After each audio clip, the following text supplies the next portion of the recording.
What do we got? We have a little tiny bottle of Jim Beam White. The teeniest, tiniest bottle? Well, not the teeniest, tiniest bottle, but it's a roadie. Bottle? Do we know anything about Jim Beam? Or do they make fine They whiskeys? might make whiskey. I wasn't sure. Wait, would they be part of Beam Suntory? I've never heard of them before. New Man Smithers? Do they make Japanese whiskey and they make American whiskey and they make Scotch? So are these? Is this Japanese whiskey? Is that what this is? Beam You know Suntory? what? You could argue it is. You could argue it's Japanese I'm not whiskey. really sure. You could argue it's Japanese whiskey. So growing up, everything was either Jim, Johnny, or Jack, right? Right. So you picked your poison. Well, you got Wild Turkey, you got Granddad. But this is where you ventured in as the baseline before you stepped up. You got anything on this? Since 1795. Wow. Jim Beam has been crafted by the Beam family and distilled with a strong sense of family values. Jim Beam stands as the world's #1 bourbon. Wow. That's saying something. This comes in at 80 proof. The color is said to be light caramel. Sure. I guess I would agree with it. There's an aroma and there's tasting notes. By the way, and there's a finish, which I won't venture into because... By the way, there was a tiny, tiny, tiny glug glug. Tiny. Tiny? Itsy bitsy, teeny weeny glug. Teeny weeny glug glug?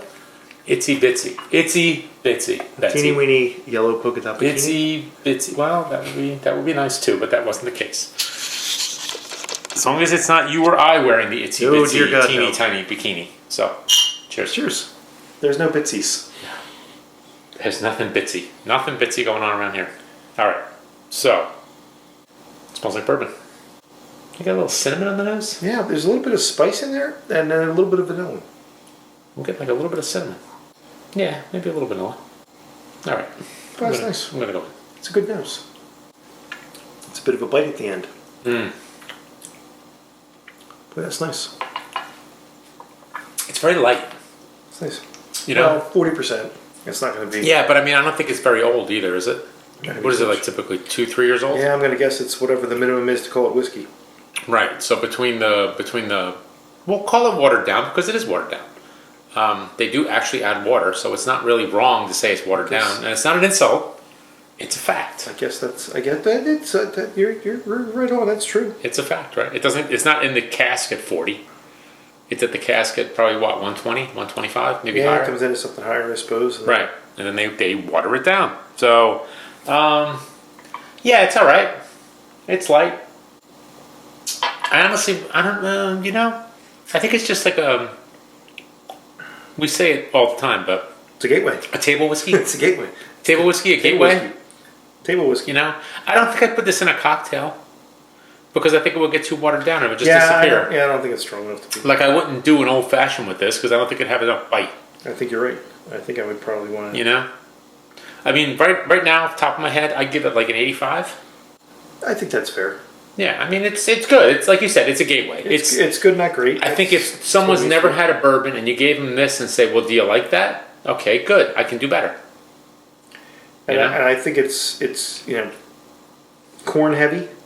Yeah, that's it. Which like a little, like almost like a caramel corn. Mm-hmm. I get almost like a caramel, like buttered popcorn kind of thing going. So it needs to be 51%, and maybe they're a little higher than the 51. Mm-hmm. So maybe that's again not where we're used to. We're used to more things at 51, and then a bunch of rye and wheat and whatever. Some malted barley at the end. Mm-hmm. And this is maybe a little bit more. Actually, you know what though? The more I'm drinking it, the more I'm liking it.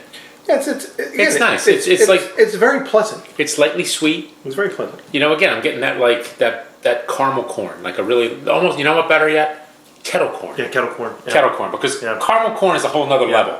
Yeah. I'm thinking more like a kettle corn, like that lightly buttery. You know, a little bit of like, what do you want to call it? Brown sugar. Yeah, a little bit of that. Not brown sugar, but brown butter. Yeah, caramelized. Yeah, like a little caramelized, like brown butter and sugar. Yeah, so it's not bad. Again, I'm sticking with my 85. Yeah, I think it's good. I think it's a good entry. I think it's really cheap too, right? It's like 19, 20 bucks a bottle. Yeah, it's not much at all. It's not expensive. So this is a especially when you buy this little tiny one. Wow. I mean, if you paid $19 for that, man, you got robbed. No, you know what? Actually, this was part of the Thanksgiving celebrations at the Alemongers. This was part of one of my parting gifts. Ooh. So, everyone likes gifts. Yeah. So, anyhow. Well, thank you for sharing. All right, sir. Cheers. Cheers to you. Cheers to the fine folks at Beam Suntory. Mm-hmm. And cheers, folks.